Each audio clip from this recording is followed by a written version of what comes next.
Welcome back to Health Matters. I have here with me Angela Hamblin, a licensed clinical social worker and director of the Kemmons Wilson Family Center for Good Grief. Welcome, Angela. Thank you. All right, tell me what Good Grief is all about. Good Grief is about helping children, teens, and adults learn to live their lives to the fullest while also grieving. I guess Good Grief comes from the Peanuts character. Absolutely. What they say. Now, how many patients have y'all had come through here? We have served over 6,000 individuals who are grieving, so that's children, teens, and adults who have been in need of grief support. And we do see them individually. We also have grief groups and then grief camps throughout the year.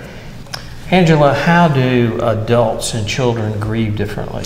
They do grieve differently. Children oftentimes have not been contaminated like we have been as adults. They grieve naturally. Their body sort of instinctively says, I've had enough, go run around and play. But then also we have to help them because they usually don't have the language skills to express their grief and maybe have never felt these feelings at such levels of intensity. So sometimes we'll see their grief through physical symptoms and through their behavior as well. So we really have to watch them. We have to guide them and allow them to be where they are. Now, what about children that may die themselves? How do you deal with that aspect with them?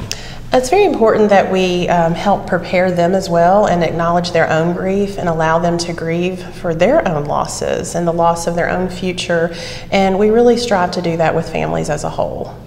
So what is one of the most common misconceptions that you have to sort of re-educate people about when it comes to grieving? I think time frames. As people, we don't like to hurt. As people watching others who are grieving, we don't like for them to hurt. And so people are sort of always looking for a fast fix.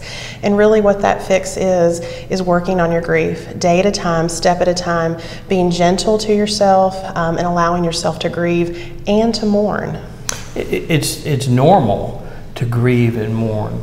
And there's so many people that feel like there's something wrong with them, that they're still upset 3 months. But that's 3 months after an event. But that's normal, right? Absolutely. Grief takes time. Normal grief takes a good 18 to 22 months before a person has really reconciled that. Almost 2 years. Absolutely. You have to get through that first year, experience everything for the first time, and then you sort of instinctively say, okay, this is my new normal.